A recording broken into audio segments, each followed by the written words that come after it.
Welcome to the Savvy Dentist Podcast with Dr. Jesse Green, the show where great dentistry meets great business.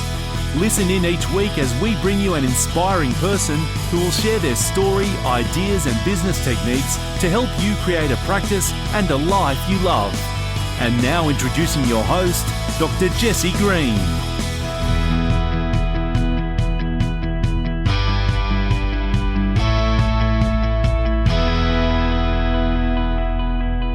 Welcome back to the Savvy Dentist Podcast, the show where great dentistry happily collides with great business. And today we're going to be having a conversation about productivity, about getting things done.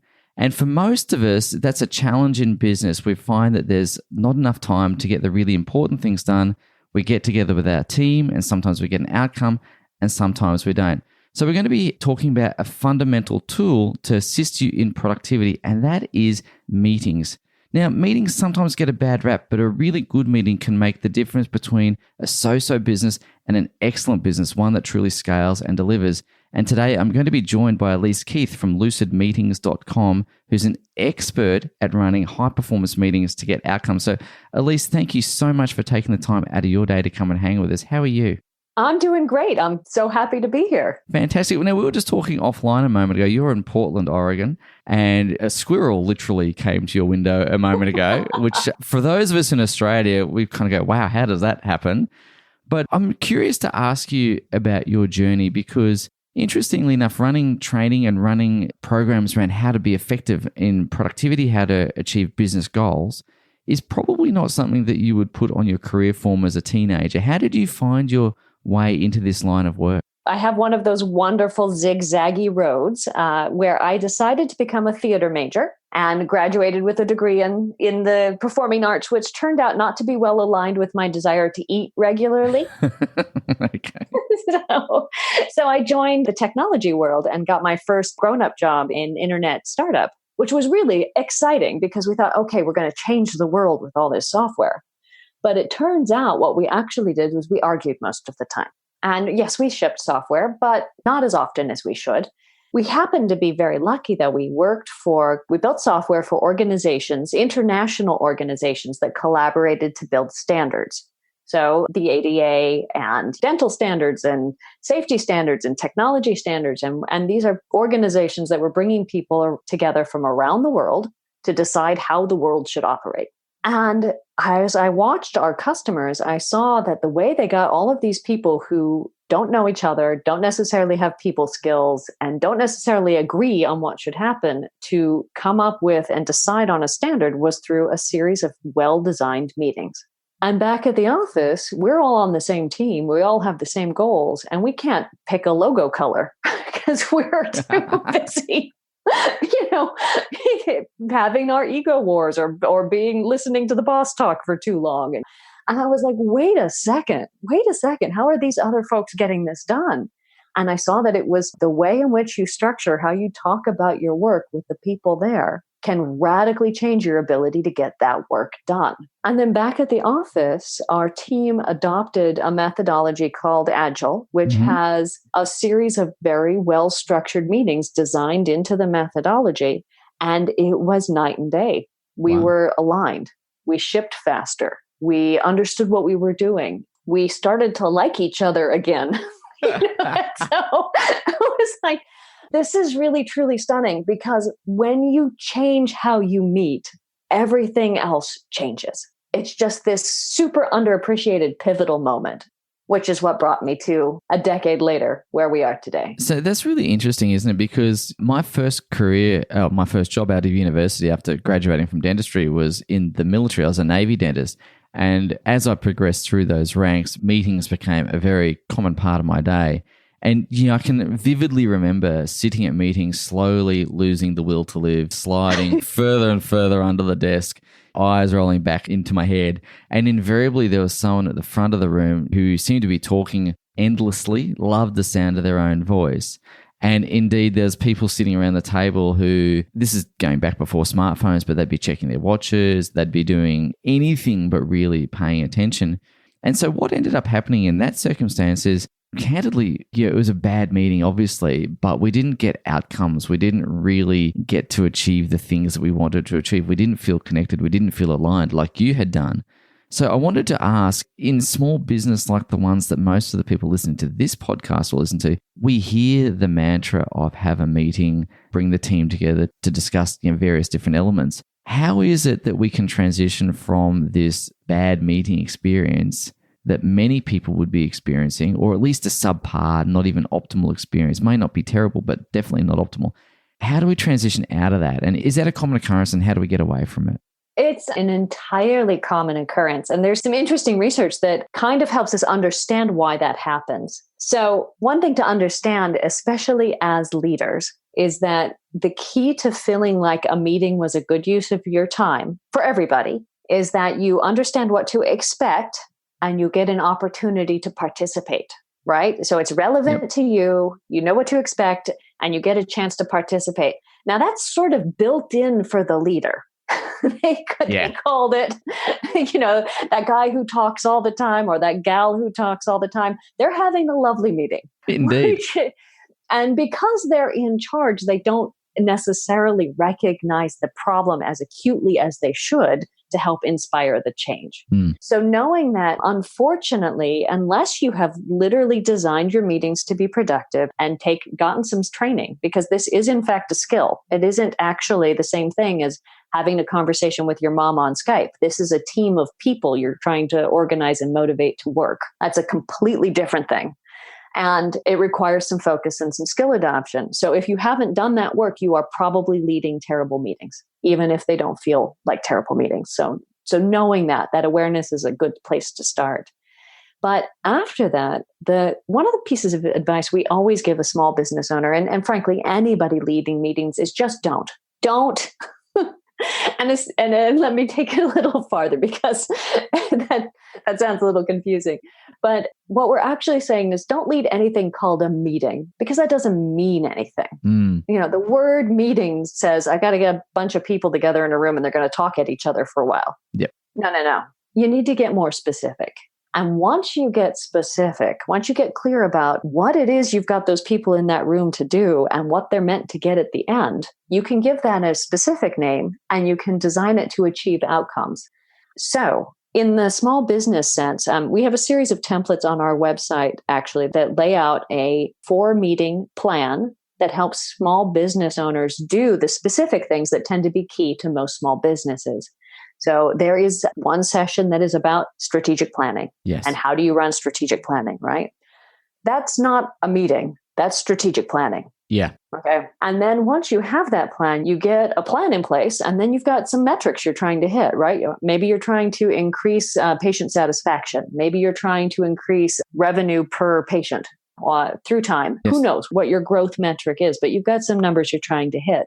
Those numbers come out of the plan, and then they get reviewed on a weekly basis in a meeting that is dedicated to that. It's dedicated to making sure we know where our numbers are and that we are in real time solving any problems that are blocking us from hitting them. So it's very operational. Yeah, I love that.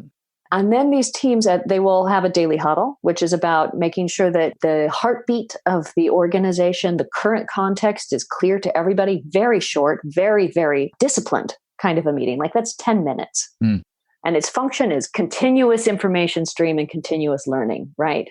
Everybody knows what's going on. We've learned what happened yesterday. We're all completely in sync so that nothing about what's changed is blocking us from being effective today. And then quarterly, because you're talking about tactics every day and you made your strategy on the beginning of the year, quarterly, you stop and you go high again. Yeah. You get out of the day-to-day and you go, okay, wait a second. This plan we made on day one, how is it matching up with reality and what needs to change? And you make space to have those big conversations. But that space is distinct from the kinds of conversations you have on the day-to-day or week-to-week basis. So there's a clean separation from the tactical work and the strategic work. It's a system. And that's where effective meetings come in. They are systems for getting things done. Yeah, and just to take that system for a moment there, which I think is really, really profound, actually. And again, I really just want to reiterate the point. It's not about having a meeting and gathering people together just to talk at each other. It's about outcomes. It's about what do we want to achieve and how do we reverse engineer to create a structure that's going to deliver us an outcome. And so Absolutely. looking at the frequency of those meetings that you've just mentioned, we've spoken about, the strategic planning, we've spoken about the quarterly review, and of course, daily huddles. And what I really like about that is how they all come together. Because in practice, we often talk about a daily huddle, but what the missing piece for many business owners, indeed many dental practices, is the strategic planning piece, the quarterly review, and so on. And so the cycle just continues on without checks and balances. And it's that whole story that if you start 1 degree off course, by the time you've progressed a couple of miles, you're miles off course. So it's really important, I think, to keep coming back and check that you're achieving the outcomes that you set for yourself. One of the things that I'd love to get your thoughts and advice on is because meetings, as you and I both know, are an opportunity to embed values, to embed culture into a practice. And of course, that's at the heart of having a high performance team. Attracting good people requires a really solid high performance culture to get the practice to be moving.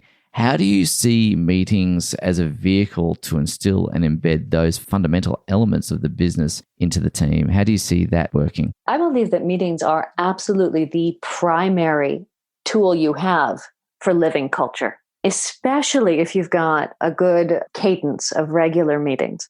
Let's talk about what it means to embed culture, right? So culture is the way in which we behave together on a day-to-day basis. It is our habits, Yep. right? That's what culture is. Yep. It's not our posters. It's not any of those things. Just listen up to that key tip, people. It's not a poster. Culture is not a poster. Sorry, I didn't mean to cut across you, but that is so relevant. Right. So it's if you say that your aspirational culture is one of teamwork and camaraderie, Yep. let's say, what does that mean when you meet? How are you living that? And the most powerful place to embed cultural rituals, and ritual really is the repeated enactment of the thing that tells us who we are together, right? Is at the first 5 minutes of every meeting. Mm-hmm. So let's take some examples. The team at Starbucks in their leadership organization, they often begin their meetings with a coffee tasting. Okay. So what's that doing, right? First of all, it's connecting everybody in that room with the product they're selling to their customer. So they've got a quality kind of orientation. We are connecting with our customer experience. Second, everybody comes in and they get a cup of coffee and they've got a time to transition into the meeting. So you've got some friendly camaraderie aspects. Third, the sharing of food in small ways is a signal to people fundamentally as people that they are cared for. Yeah. Right.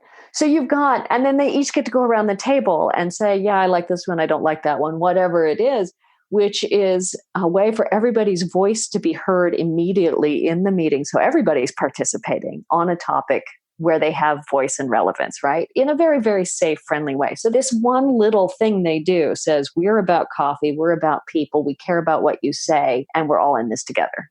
5 minutes. It's fabulous. That's fantastic. And I have to tell you, if I might share something for a moment, we start our morning huddle in our practice with gratitude. So what's the one thing we're really grateful for? And again, everyone contributes the one thing from yesterday or today that they're feeling particularly grateful for. And for exactly that purpose, it's about building interactions, about making sure everyone has a voice. And candidly, as you know and I know, that practicing gratitude lifts happiness. So that's what we're trying to do. Yeah. I mean, you're tapping into the fundamental psychological principles of framing. So the way you start your meetings, the way you name your meetings, frames, it sets the context for how people in your organization understand your business and what you're about, right? If you say meeting, that tells them you're boring. So don't do that. Yeah. Give it a name. So the Daily Huddle is a fabulous example. There are all kinds of names that are culturally relevant depending on the group for that particular meeting. Yeah. Huddle is very common, but some people call it the adrenaline meeting and some people call it the mastermind crush. And, it's all kinds of names that speak to who those teams are. So again, I really, really think that's incredibly important to set that frame up front, give it a name, and to make sure it's outcome based. So you spoke earlier that meetings were a skill, to be able to run an effective meeting. And I'm trying not to use the word meeting because I don't want to sound boring on my own podcast. No, it's okay. It's the bane of my existence. I'm like, this is this terrible, boring word, and it's all I do. Yeah. But if we wanted to run an effective meeting, you mentioned earlier that there's some skills involved. It's not something that you're genetically endowed with, and somehow the DNA of your body allows you to run an effective meeting, and yet someone else doesn't possess that DNA. So I wanted to mention, the fact that it's skills-based. I know you run a meeting school. So what are the sorts of skills that you might teach someone in meeting school? So in our meeting school, we're actually teaching a whole range of skills. And there are two kinds of education that are available when you get serious about taking on meetings as a system. And one is the kind that everybody should have and should have gotten in business school, and they don't, which is what is a meeting and how do you make it fundamentally work? And those are skills like, how do you understand and define the purpose and the outcomes? How do you get people engaged? How do you manage time so that it's respectful to your work and to the people involved? How do you take notes, right? Those are basic skills. They're very much like learning how to drive. You've got to know where the seatbelt is and how to adjust the mirrors and whatnot. And then there's another level of skills which are about telling you how to get where you're going. So how do you deal with strategic planning? How do you get massively up-leveled engagement? How do you run specific kinds of meetings that achieve specific kinds of outcomes? So there are a range of things. And meeting school, we're very excited. It's brand spanking new. But we've assembled a coalition of not only our own instructors, but also experts from other domains, because that's the wonderful thing about meetings. Once you get past the idea that it's this generic bit of time, you realize it's this confluence where people and work come together. So it's this never-ending realm of rich material to explore. So there are people who are experts in all kinds of fabulous meeting skills. Yeah. Like negotiation, like hiring, like selling, like product discovery, like de-escalating anxiety. These are all skills you can develop in a meeting context. And incredibly valuable for anyone in life, not just business. The ability to negotiate, the ability to de-escalate anxiety, fundamental human skills, incredibly important in business, of course, and to be able to do that in a meeting setting is fantastic. So if you're able to do that in a meeting setting, is there anything particularly the listener should be working on or thinking about to hone some of their own skills as they go about this process? And where could they find more? And obviously, meeting school is going to be on your website, so we'll direct people to that because I think that's a fundamental thing. But what sort of skills do you think someone listening to this podcast could at least start to work on to improve their own performance in that realm? So I think the first place that we start actually when we go in and we help people do an assessment is they make a list of their meetings. You're looking for three things. You're looking for, why did that team meet? Like, why? What was the purpose? And that's going to be an action-based phrase. So getting used to going, this is happening because we need to check our progress, or because we want to plan something, or we need a list of ideas. So purpose identification is one. And then it's got a little sister, which is, what are the outcomes meant to be? And those should be noun-based outcomes, like literally action items, decisions, and they can be human outcomes, understanding, clarity, answers. Those are all important outcomes as well. Yep. So I would start there. Like, can you look at your meetings and spot those, or spot when they're not present? That's really interesting. Tell me a bit more about when they're not present. So there's a thing we do, especially when we're stressed. And this is a place where we get actually some interesting calls with small business owners, especially where they're having meetings. They don't appear to be getting outcomes. They don't appear to be a good use of time, so they cancel them. Yeah. Right? They're like, okay, I didn't understand quite why we were doing that, and nothing was coming out of it, so we're just going to cancel those meetings.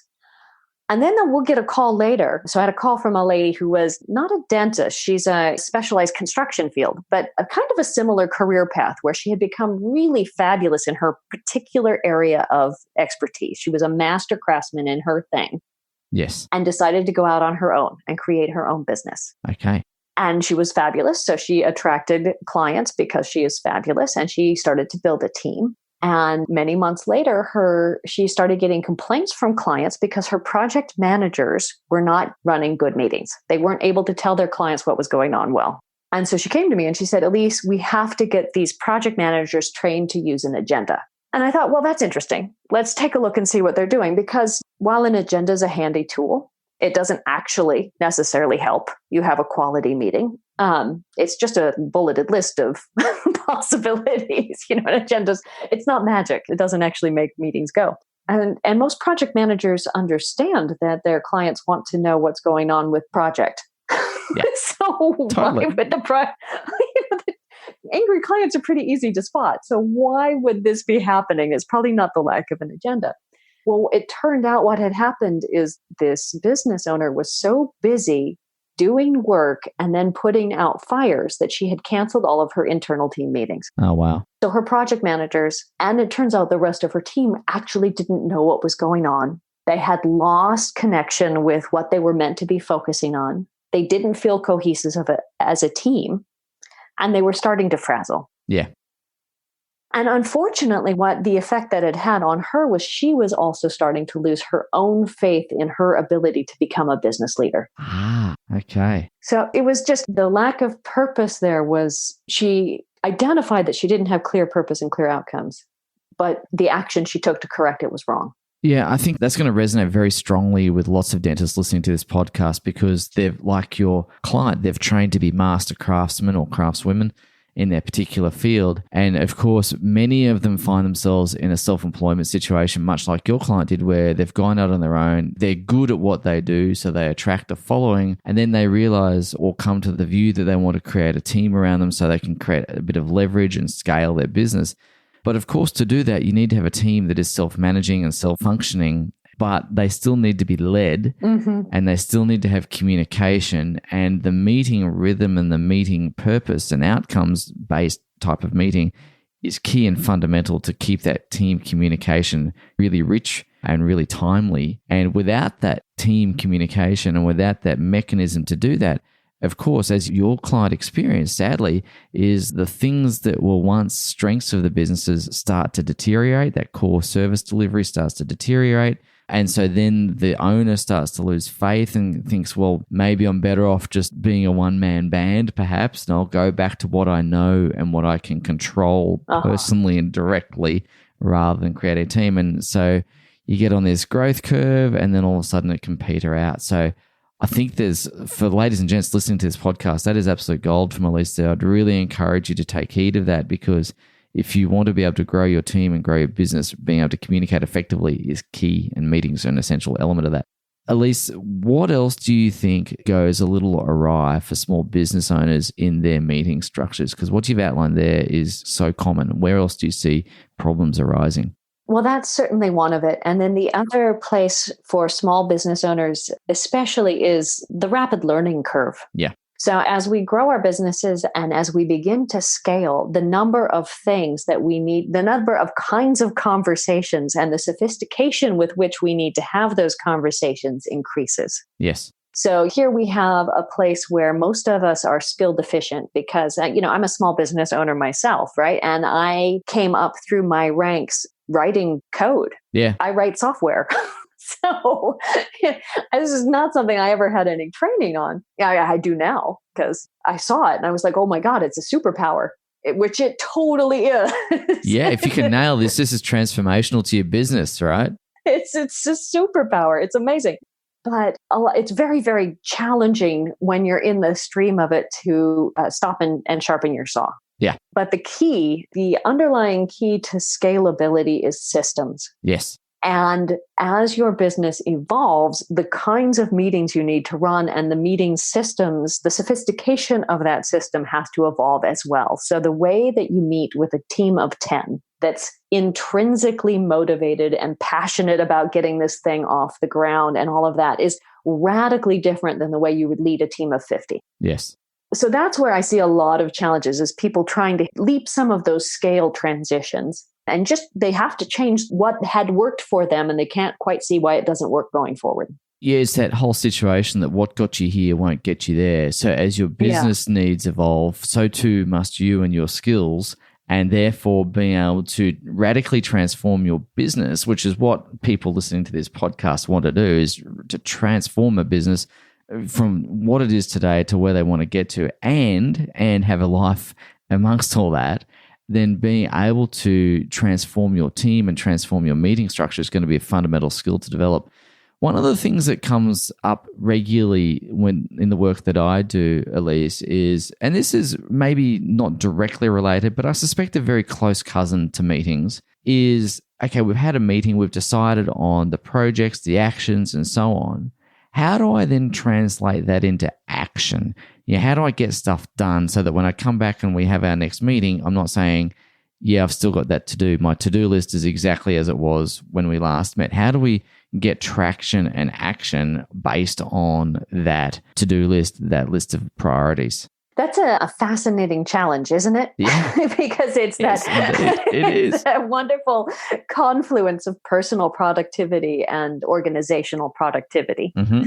So the places where I have seen people be most successful with that, and the things that have been key for us and our business, is first of all, radical transparency. Yeah. Right. So one of the questions I get asked quite often when I do workshops and speaking is, Elise, how do I get, we have these great meetings, but how do we get people to be accountable for what they said they would do? Mm-hmm. And often it comes out as, how do I make people be accountable? which there's so many levels of wrong with that question. Yeah. Why won't they just do what I tell them to do? Yeah. Exactly. I can't even get my dog to do just what I tell her to do. I know. Kids, I mean, come on. So, but one of the things I often find is that they're not actually even writing things down. Yeah. So there's a fundamental skills component, visible note taking. So taking and writing down those accountable items, the action items and whatnot, where people can see them in real time. And then at the end of the meeting, having everybody look at everything assigned to them and say, yeah, actually, I do understand what that means. And I can do it by that date, given everything else that's on my list.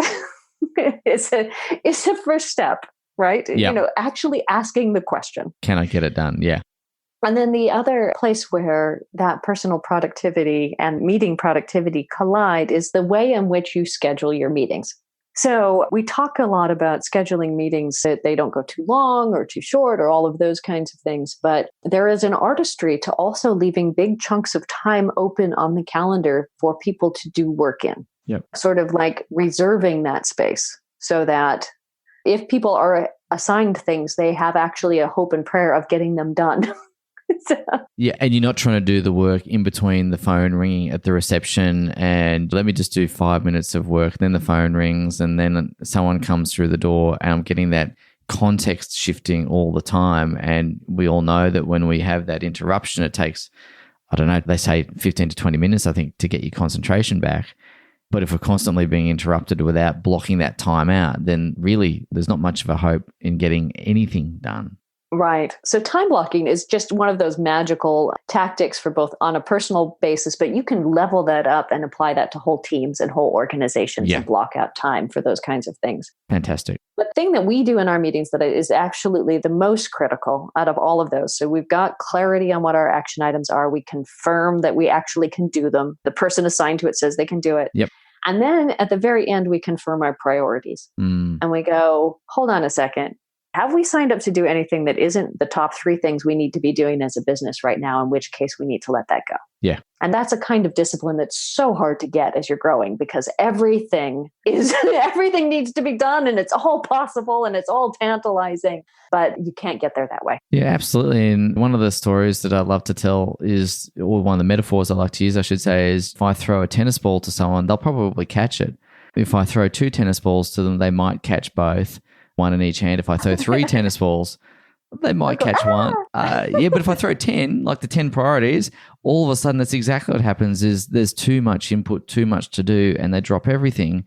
And I think to extend that metaphor to what you're saying, it's about prioritizing. It's about picking the top 1, 2, or 3 things maximum, triaging that list of things you could do, making sure that you've identified the key priorities, understanding that other things are still important, but at the moment, not number 1, 2, or 3, getting on with that, putting time aside to get it done so that when you come back to the meeting next time, you can report some tangible progress that things have actually gotten done and it's not just the never-ending, ever-expanding to-do list. Absolutely. I mean, I think that's one of the pieces built into that operating system that we talked about earlier about the strategic planning and then the weekly and then the quarterly review. One of the practices that's recommended with that is to pick your priorities for the quarter and stick to it. Yeah. And that is limiting and liberating all at once. Very wonderfully powerful way. Yeah. And it takes discipline. It takes real focus. I know that in our business, we've just got 2 priorities that we're working on. And there are many other things that come along that could so easily blow us off course. And I've just had to really put the blinkers on and go, no, that's not what I'm doing right now. I'll come back to it. But it's really hard. It's really hard. It's super hard. Yeah. Oh, dear. Elise, you've written a book called Where the Action Is. And I wanted to ask you about the premise of that book, because I know from personal experience that writing a book takes a lot of effort, a lot of dedication. So firstly, congratulations on getting the book thank done. you. Yes. It's like giving birth in a sense, because there's a lot of effort that goes into it. I gave birth 3 times. It didn't take near as long. Yeah. Yeah. I don't think I can compare on that one. So I'm just going to let that conversation go past me, because I'll end up saying something that might not resonate. Yeah.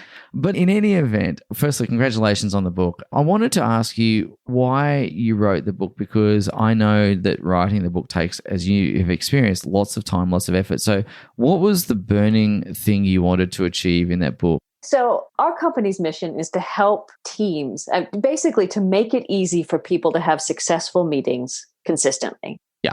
And as I worked to do that over the last decade, I kept running into teams that were challenged with the whole premise.